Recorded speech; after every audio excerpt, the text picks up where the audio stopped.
Hey, good afternoon, everyone. Good afternoon. Oh, thank you. All right. Happy Tuesday. Okay, I do have a couple of things at the top, so bear with me here. So on September 23rd to the 25th, the President will travel to New York City to participate in the 79th session of the United Nations General Assembly. In addition to addressing the General Assembly on Tuesday, the President will meet with world leaders to discuss cooperation in tackling threats to international peace and security, advancing global prosperity, and protecting human rights. We will have more to share on the President's engagements at UNGA in the upcoming days. Yesterday, as you all know, the White House, led by the National Security Council and Office for Pandemic Preparedness and Response, hosted a convening of federal agencies, global and domestic public health partners, advocacy organizations, and community leaders to discuss the escalating Mpox outbreak in the Democratic Republic of the Congo and also elsewhere. The Biden-Harris administration is diligently working to combat the significant increase of Mpox cases in the DRC and ensure our own preparedness and resilience here at home. We've been closely monitoring the spread of Mpox in DRC since 2023, working closely with the government of DRC as well as regional and global health partners to reduce the impact of this outbreak and safeguard public health. Over the past few months, the United States has provided an additional $20 million to support Mpox preparedness and response efforts in Central and Eastern Africa, and we are prepared to spend an additional $35 million on the response. We have also been surging vaccines to the response, with 50,000 doses of vaccines arriving in DRC just last week. The U.S. will continue to be a global leader in the Mpox response and bolster domestic preparedness as well. Today, on the other side of Pennsylvania Avenue, Senate Democrats will once again put forward a bill to safeguard access to IVF for families across the country. As you'll remember, Senate Republicans have blocked this bill multiple times before, refusing to protect access to fertility treatments for women who are desperately trying to get pregnant. As President Biden has said, the disregard for a woman's right to make these decisions for herself and her family is outrageous and unacceptable. Republican officials have had every chance to protect reproductive freedom since the Supreme Court's extreme decision to overturn Roe v. Wade, and at every turn they have refused to do so. Instead, their dangerous agenda is having devastating consequences for women's health and lives. Republican officials think they can message their way out of their support for extreme policies that cut off access to IVF and put women's health and lives at risk. But no attempt to rebrand can change the fact that Republican elected officials have spent decades trying to eliminate the constitutional right to choose and undermine reproductive freedom everywhere. When Roe v. Wade was overturned, Republican elected officials got what they wanted, and they are not going to stop there. President Biden and Vice President Harris believe that every woman should have the right to make their own decisions and access the care that they need, including fertility treatment. And they will continue to fight alongside Democrats in Congress until the protections of Roe v. Wade are restored in federal law for all women in every state. Senate Republicans should truly join us. And today is voter registration day. Without getting into politics from here, we can all recognize the importance of the right to vote and have that vote counted.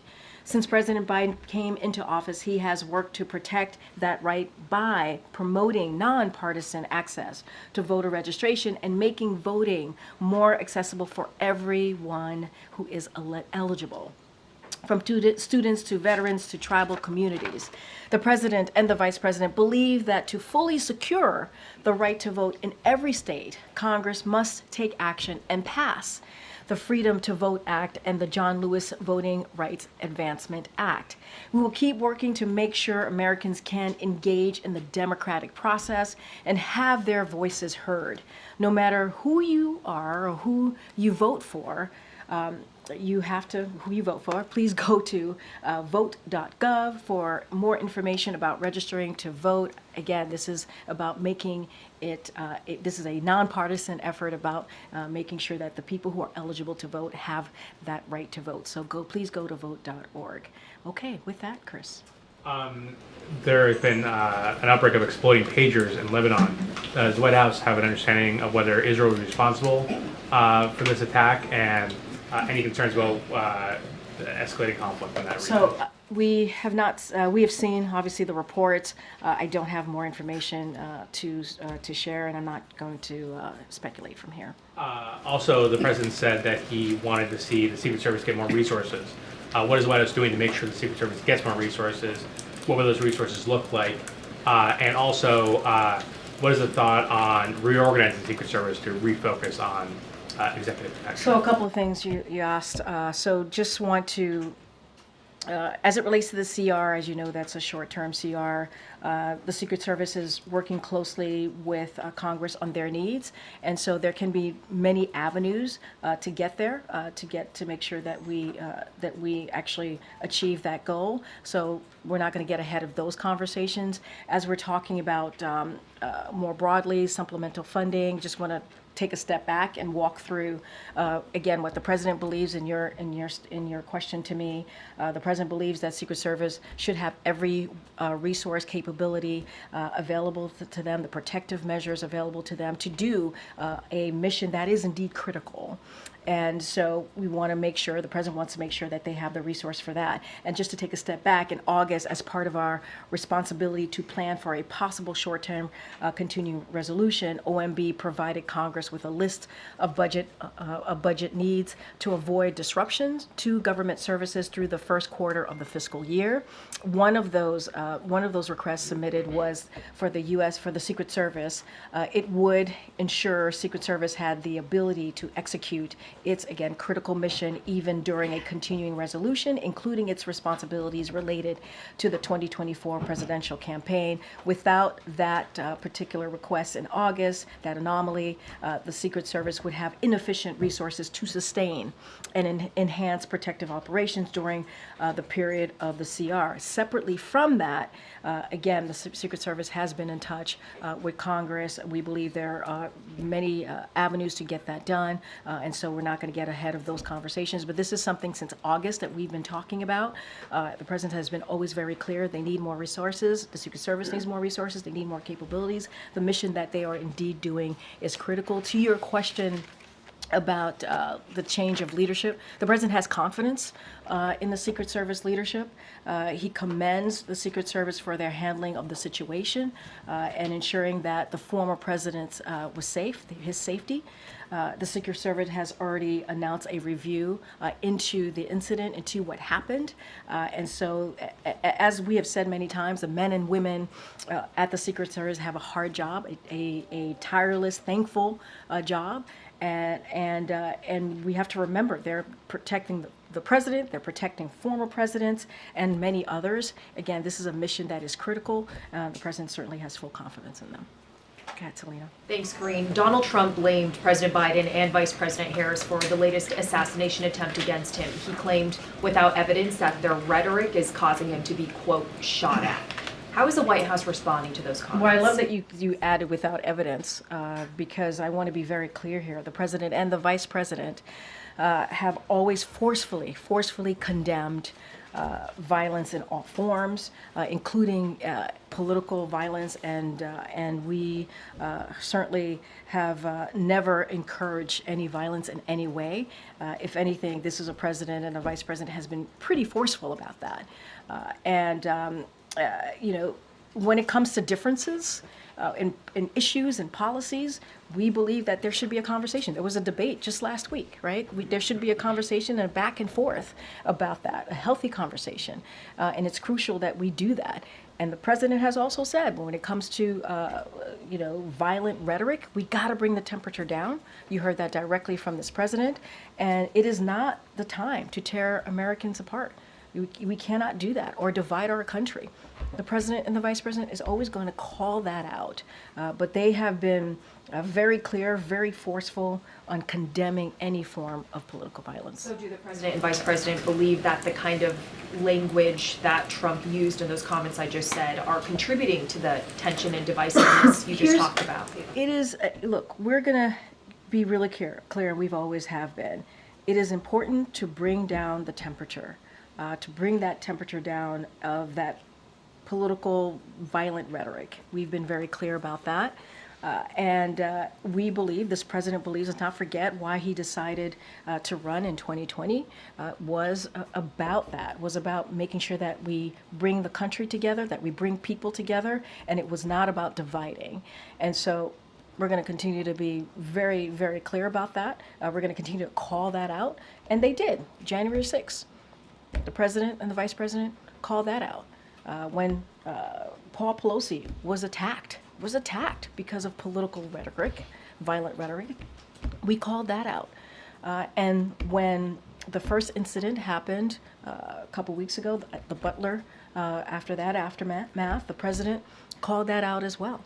And so he's very consistent. He thinks both sides should be very clear about that. It's not just the president or the vice president.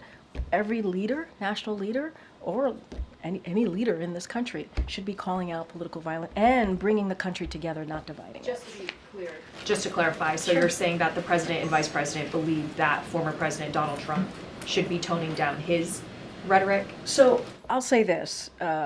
President Biden has been clear-eyed about the threat that the former president represents to our democracy. He's been clear-eyed about that. From his role, let's not forget, from his role of January 6th, where he refused to accept the outcomes of free and fair elections. Look what happened on that day. Some of you were there at the Capitol. Some of you have colleagues who were there at the Capitol, reported and saw what happened. 2,000 angry people went there to try to overturn a free and fair election.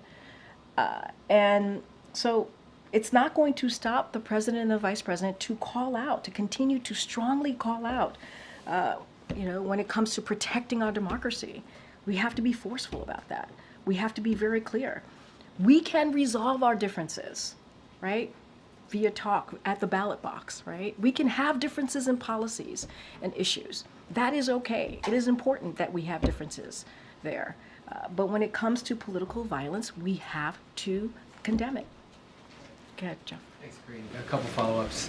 Is the White House, is the president concerned about additional escalation in the Middle East after this pager incident with Hezbollah and Israel? I'm going to be super thoughtful about this. I'm not going to get into speculation from here. I wasn't asking you to speculate. I'm just not going to go beyond the reports. Just going to be not going to get into hypotheticals here. Okay, I wasn't asking a hypothetical. I'm asking if the president is concerned about future escalation, which is something he's talked about a lot. When it comes to the Middle East, that is something that we have spoken to before. We are always obviously concerned about that. This particular incident, I don't want to get into speculate about it or get into hypotheticals about it. You know, when we think about the conflict along the blue line between Israel and Hezbollah, it has gone on for way too long, long enough, and so it is in everyone's interest to resolve it quickly and diplomatically.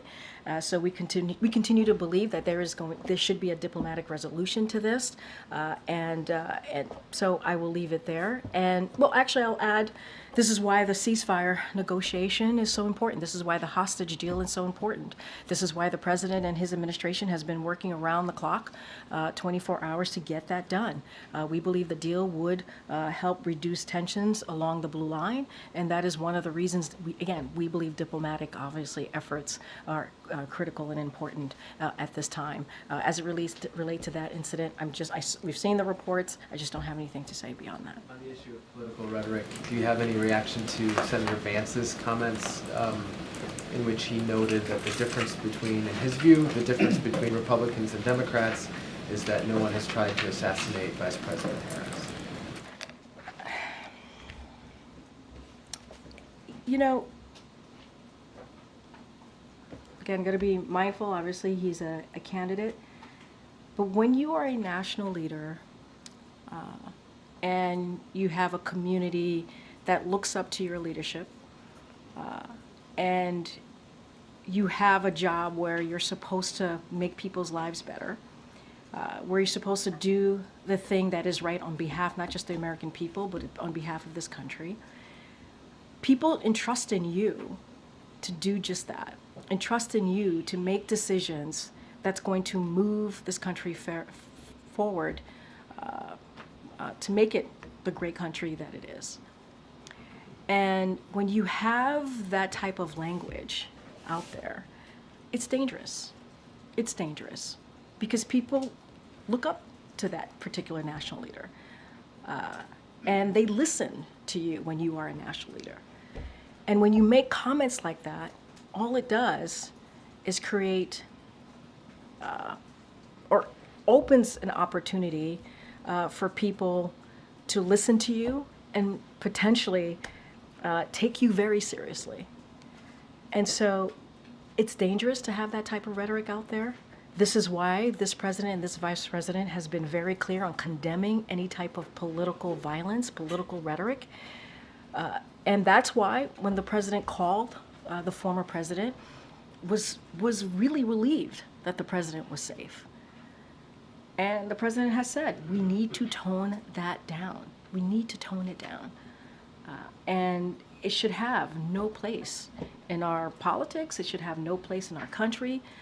We should not be speaking that way. We should not be saying those things. It is already, we are living in a space right now where the political rhetoric is too high. The violent rhetoric is too high. And we saw what happened on January 6th. We saw what happened sadly, to Paul Pelosi.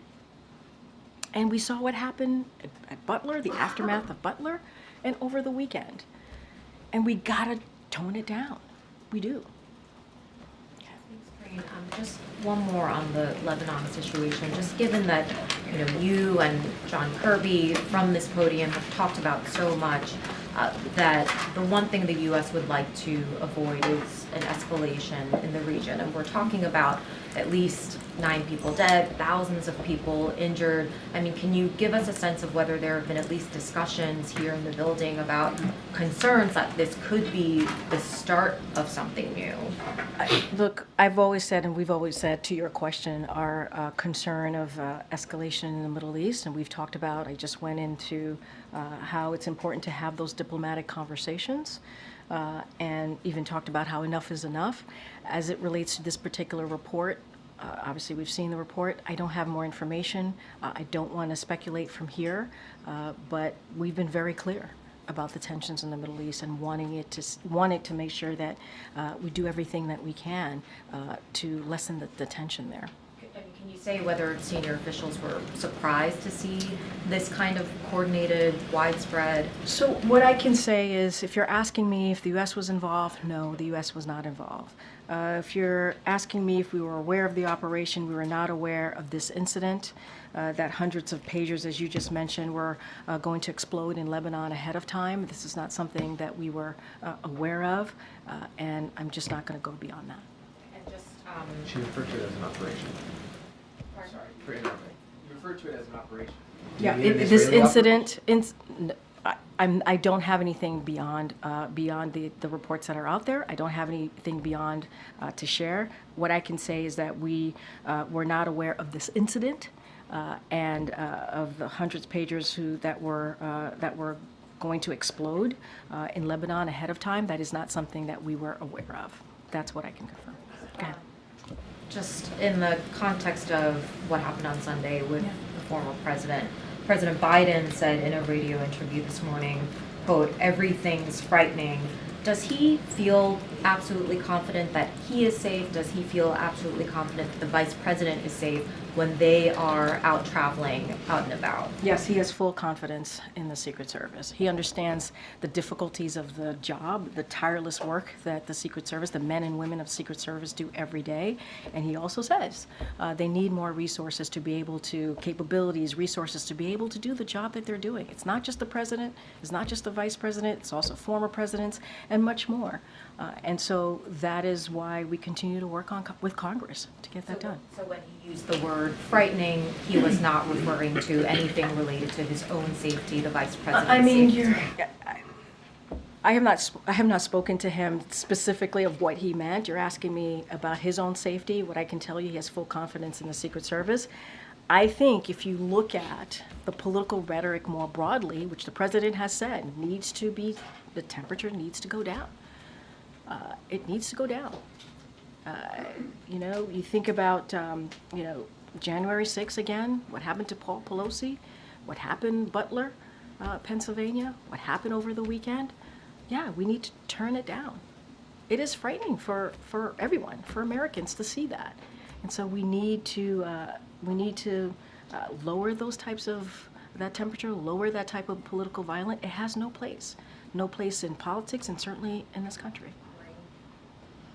Hold on one second. Go ahead, Nancy. Thanks, Karine. I want to follow up on that because Senator Vance appeared to call out specifically one of the phrases that you used earlier, which was threat to democracy. He said, "We cannot tell the American people that one candidate is a fascist, and if he's elected, that it's going to be the end of American democracy." Now, I recognize that Donald Trump has also used those phrases, threat to democracy, danger to democracy, but in light of what has happened and in light of the fact that there are going to be disturbed people who take words like threat or danger literally, is the president and is the vice president considering avoiding those specific terms, threat to democracy or danger to democracy? I mean, look, and I answered this question. The president has always been very clear-eyed about this, about the threat of the former president represents to our democracy. Just think about January 6th. January 6th, we have to be honest with the American people when we see those types of threats, when we see that type of rhetoric that led to 2,000 people going to the Capitol. We have to call that out. Look, let me step back for a second even further.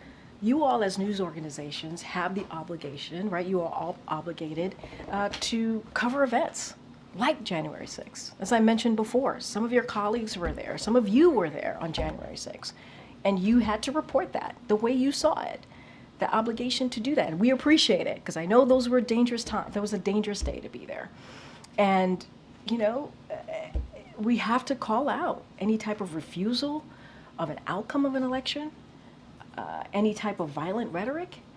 And this administration has the responsibility to be honest to the American people.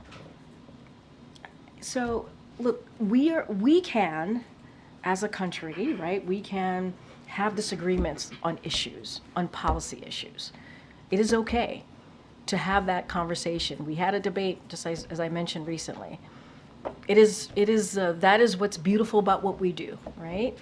To go back and forth about our democracy. But once there's violent rhetoric, we got to condemn that. And you know, the president's going to encourage all leaders from both parties to do so. All leaders from both parties to do so. It's not just on one. All leaders on both parties have to make sure that we do not use that type of violent political rhetoric. Because look what happened. January 6th, Paul Pelosi, Butler, over the weekend. We got to be mindful. Go ahead, April. Oh, I'm sorry, April. I think she had more. Sorry. I apologize. No problem. So this is a question about the Secret Service, and I'm wondering if the president believes that at least until the Secret Service can get the resources that he says that it needs, does he believe that both presidential candidates should be avoiding unscheduled movements, particularly in open air locations like a golf course that are very difficult to secure when the Secret Service and law enforcement don't have a lot of advance notice. So that is for the Secret Service to speak to. I can't speak to their protocol and how they do their business. That they are the professionals, so that is for them to decide on. I will speak to what the acting Secret Service director said. Rowe, he said this yesterday, as it relates to basically the former president's protection. And I think this is important. In the aftermath of July 13th, President Biden made it clear that former President Trump should have the highest level of protection offered by the Secret Service. And the president has repeatedly said that the Secret Service should have every resource capability in order to do their job, which is mission critical.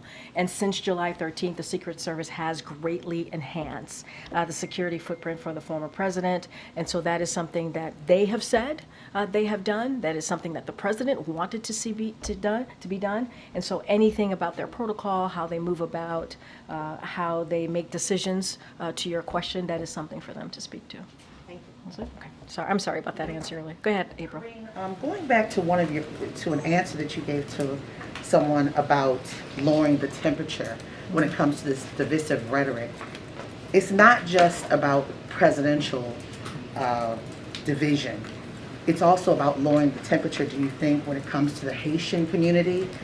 Because this debunked narrative from President Trump and J.D. Vance has now created a problem in Ohio.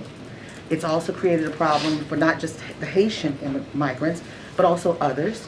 Could you talk to me about this, and what is the White House planning to do, if they're planning to do anything, to change that narrative and to quell all of this upset and this, I guess, excitement over this? Well, look, I mean, we have been very clear. The president has been very clear in the past couple of days, speaking to this directly himself. What we've seen in Springfield, Ohio, the hateful and dangerous conspiracy theories that we've heard from political leaders, and they've been pushing this over and over again. But I also want to say that you've also heard from other Republicans, like the governor of Ohio, like the mayor of Springfield, who have said, who have debunked this and have been very clear that this is not true, what we're hearing, the hateful smears, and have called it out. And we heard it from the local police department as well in Ohio. And you know, as I said, the president said last week, this needs to stop. He spoke about it yesterday when he was at the HBCU event in Philly, and he's going to continue to do so. It is undignified and insulting to all of us as Americans, undignified and insulting to spread these types of filth. It is filth. It is dangerous. It puts us less safe. And you know, it's dangerous and it's disruptive and it's fearful. So when you say it's undignified, and the other words that you use, but you also said dangerous, how dangerous is this? When communities feel unsafe because these type of hateful smears, these conspiracy theories are being spread about them, when schools are being shut down, hospitals, the community in Springfield, Ohio, it puts them in danger. It does, and we've seen it. And leaders should not be pulling us apart. They should not be pulling communities apart. They should be bringing them together in shared values. That's what the president believes. And my next and last question. We're watching the news and seeing what's happening to Sean Diddy Combs. With that said, he has been very political in the past. He has endorsed candidates. He said to vote. He said not to vote. And now this, what we see last night and today. What does this say to the American voting public as we look to these celebrities for endorsements? And I say that in light of one of the largest endorsement that this administration has received so far from people like Taylor Swift, people in the entertainment industry. What does this say to the American voter? Does a celebrity have weight, that kind of weight? I mean, look, I'm not going to get into the politics of today and what an endorsement means. It's not for me to do from here. I think as you speak of Taylor Swift and other endorsements by entertainers, that is something I think the campaign could speak to directly. I did at the top talk about how, and want to do this without getting into politics, right? About today being voter registration day and the importance that this administration has put towards that, and also lifting up, making sure that legislation, the John Lewis legislation, gets passed through in Congress. We want to make sure that voting is more accessible for everyone that is eligible. Everyone that is eligible. That's from students to veterans and to tribal communities. It is important that voting is made eligible for is made possible for folks who are eligible. I'm not going to get into entertainers and what that means for the American public, especially as we're in the middle of an election cycle. But voting, as you know, is a sacred right. And I think we believe people should have the ability to exercise that right to vote, whoever they choose to vote for. So, understanding his Diddy's past dabbles in politics and understanding what's happening today, if true, does this administration condemn Diddy for what he's done? Look, it's an ongoing situation, legal matter. I would have to refer you to Department of Justice. Everything kind of is happening today, and so we just don't comment on ongoing legal matter. I'm not going to do that from here, so I'm going to leave it there. Go ahead, Anita. Thank you so much. I have a quick Iran question, then a longer domestic question. Just starting with Iran, their new president said that he is willing to have talks with the United States. He did give some conditions, and he also said he's willing to talk again about the nuclear program. Is the White House willing to play ball here? So we have long said, and I kind of said this in the beginning, that we view diplomacy as the best way to achieve an effective long-term solution when it comes to Iran's nuclear program. That is something that we have been pretty consistent about in the past 3.5 years, and we believe that having those diplomatic conversations when we talk about our relationships across the globe is so critical. However, we are far and away from anything like that right now. So we will judge Iran on their actions, not their words. Always been clear about that as well. And if Iran wants to demonstrate seriousness or a new approach, they should stop their nuclear and regional escalations. And then on domestic matters, first of all, have any figures from Ohio asked the administration for any help or assistance to safeguard the vulnerable communities there? Is this something you're considering? And then secondly, just zooming out, looking at the world and looking at your use of the word dangerous so many times today, what sort of message is the combination of these threats against the life of the candidate and all of this rhetoric, what message is this sending to American adversaries about the strength and the power of democracy? What would you say to them about that? So two different things. You're asking about Springfield, Ohio, and I said this last week and I'll repeat it here. First of all, we got to condemn any type of hateful smears and conspiracy theories. And when you do things like that, it does make people feel less safe. It does make communities feel less safe. And it's hateful. And you've heard from the mayor of Springfield, you've heard from the governor of Ohio saying this is not true. And these are two Republicans who are saying this is not true. And we've seen what that has done to the Haitian, in this instance, the Haitian population. And it is not right. It is not okay. Going to get to your question. So since day one, the president has always wanted to make sure that communities across the country have the support they need as we talk about migrants coming into their community and wanting to make sure that they have the help and the resources available to them.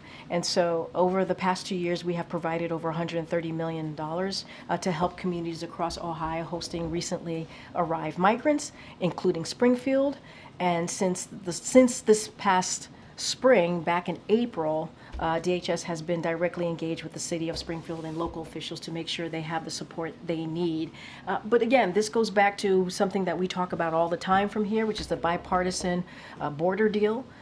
It is critical and important to continue to move forward with that. Republicans got in the way because of what the former president said. Do not do this, do not move this forward. They put politics over doing the right thing for the American people. And so we're certainly want to see this move forward, but they've gotten in the way in getting the needed assistance, a continued assistance when it comes to migrant resources in these types of cities. And then the world is watching. Is democracy dangerous? I mean, look, we are always going to condemn any form of political violence. That's something that we've always been very clear about, whether it's here or abroad.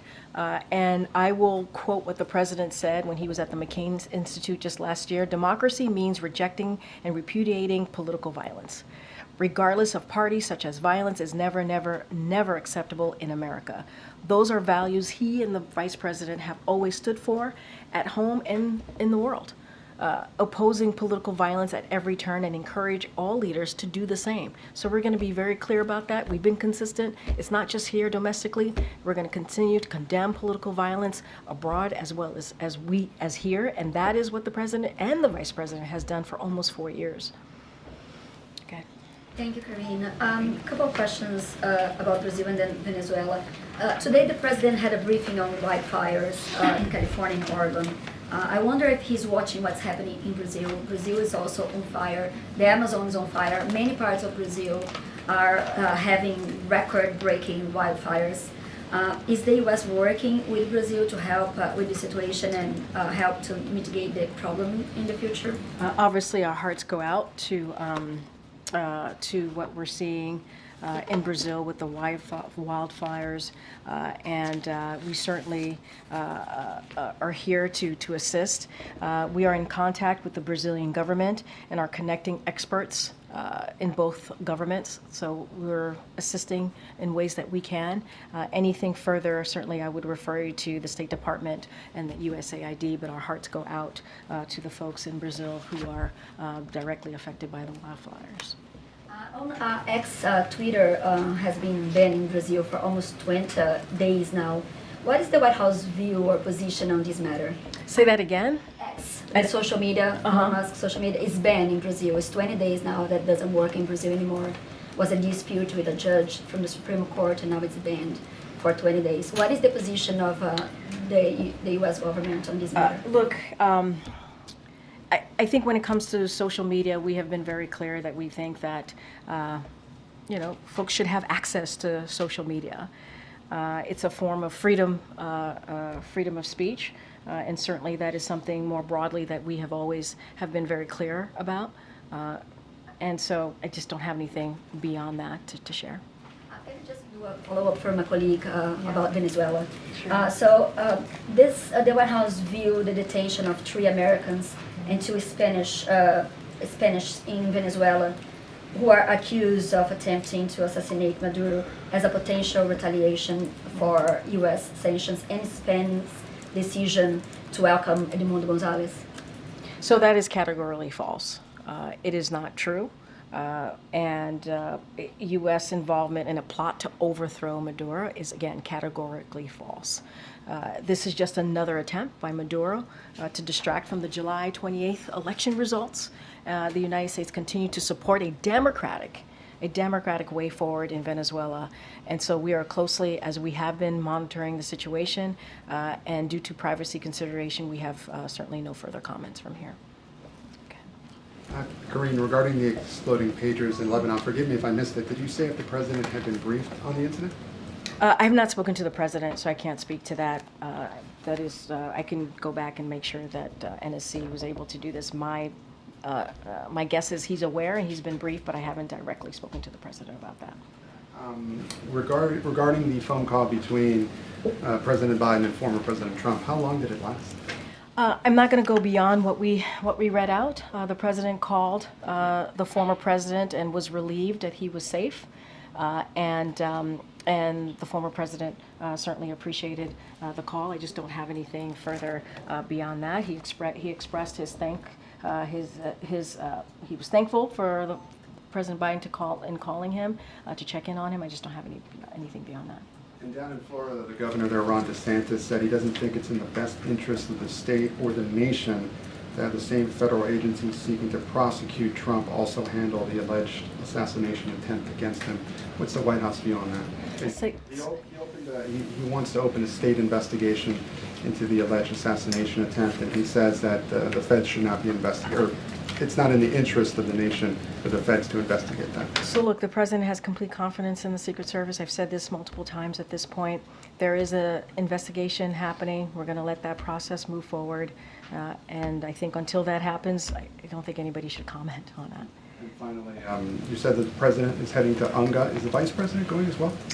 Right now, the vice president is not planning to participate in the UN General Assembly related events. As in the past, it is possible she meets with foreign leaders here in Washington, D.C. next week, but I don't have anything to announce, further to announce on her involvement. Is that a conscious decision, sort of like there's only one president at a time type thing? I wouldn't read it that way. I wouldn't read it that way. Appreciate the question, though. Go ahead. Thanks, Karine. Staying on UNGA, the president will be delivering his final address as president before that body next week. Could you talk a little bit about what the message is that he wants to deliver about his leadership over the last 4 years, particularly with the fact that the wars in Ukraine as well as Gaza are still unresolved, and his predecessor has repeatedly claimed that neither of those conflicts would have happened if he were still president? As you can appreciate, Francesca, I'm not going to get ahead of the president. He's going to speak for himself. He's going to lay out what his thoughts are when we see him deliver his address to the Assembly next week. And so I'm going to not get ahead of the president and just gonna leave it there for now. And on the issue of Russia's war against Ukraine, the German chancellor said last week that talks needed to speed up and that at the next peace conference that Russia should be at the table. Is it the White House's view that the next peace talks need to take place before November? Look, I've always been clear, and we've always been clear, nothing about Ukraine without Ukraine. So this is something, obviously, as it relates to that, certainly Ukraine has to be involved and make sure that they're at the table. I cannot speak to anything further or beyond the next peace talks. But I will say, as I've said many times before, as my colleagues have said many times before, this can end today. The war in Ukraine that Russia started, Russia's aggression, could end today. It could end today. This is Mr. Putin's war. He started this war. And he can stop it by moving his troops out, by ending the war on a sovereign territory, on a democracy. He can end this. And so I'll just leave it there. Go ahead, Danny. Thanks, Karine. Just going back to Lebanon, a few hours before these pages exploded, Israel said that it was expanding the aims of its war against Hamas to focus on Hezbollah along the northern border with Lebanon. Do you have any indications that this incident may have been a kind of prelude to some kind of major Israeli operation? I'm not going to speculate from here. Like I said, we've seen the reports. I just don't have any more information, and I'm just not going to speculate. Very quickly, the other day, President Biden gave the thumbs up when I asked him if he was going to be traveling to Angola, as our friends at Reuters reported. Do you have any more details on that? Can you confirm any details? So you asked the questions and your friends at Reuters reported it?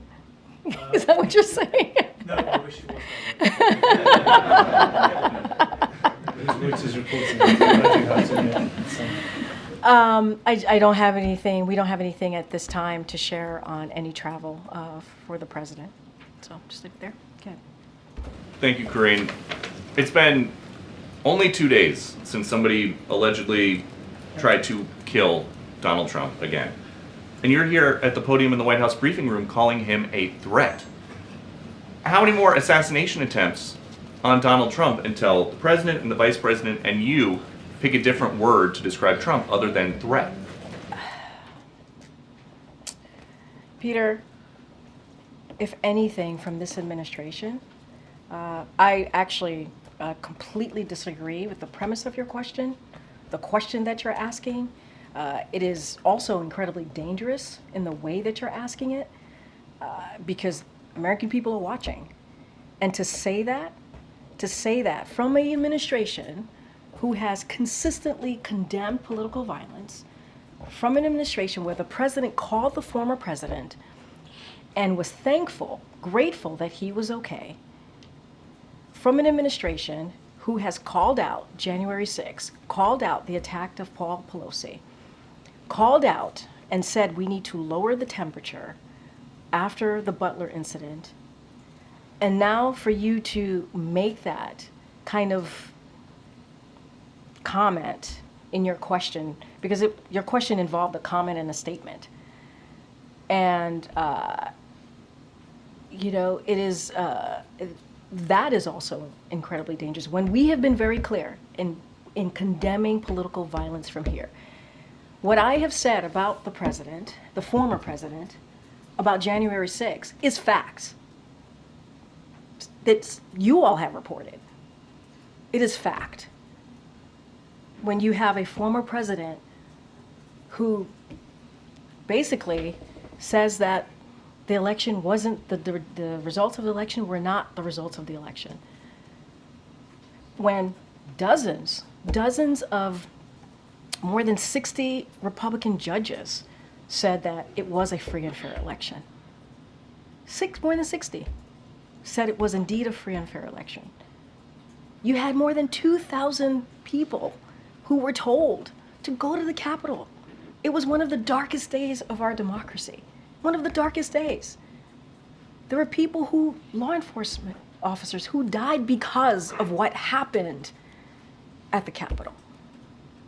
And they were there because the former president told them to go there. I mean, I don't know if that's not a threat in our democracy when it was one of the darkest days of our democracy, January 6th, one of the darkest days. And so we have been very clear from here. Now, we can have a disagreement on policies. We can, on issues. That is what we should do. It is important to have those disagreements. It is welcome to have those disagreements on the economy, on healthcare, on foreign policy. But when you start bringing political rhetoric, that is not okay. And that's what you've heard from us, too. You've heard of differences on policies. But to your point, there are people watching at home who might miss the part where you say, let's lower the temperature, and there are mentally unstable people who are attempting to kill political candidates, attempting to kill Donald Trump, and they are still hearing this White House refer to him as a threat. Is there no concern that people are taking that literally? We're using examples. We're not just saying that just to say it. January 6th, Peter. January 6th. Wait, January 6th. How many times do we have to? January 6th, 2021.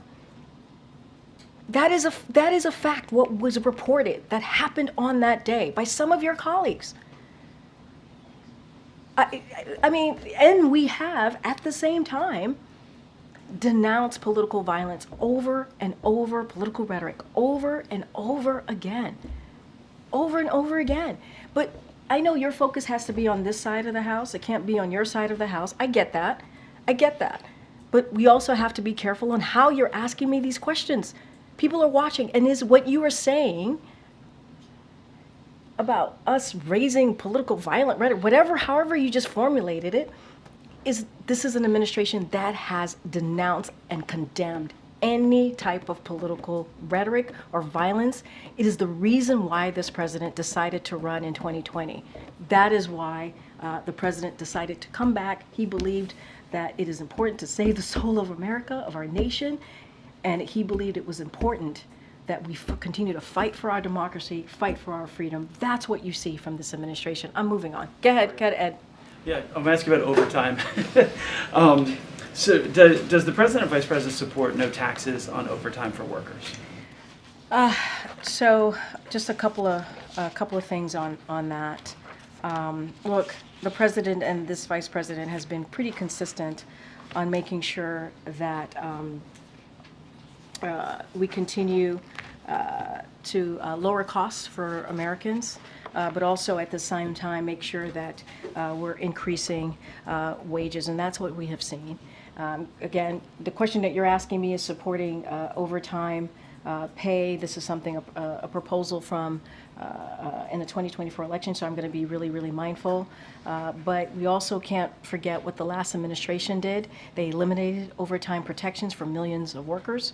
The Biden-Harris administration restored overtime protections to 1 million workers, and next year we will extend protections to another 3 million workers.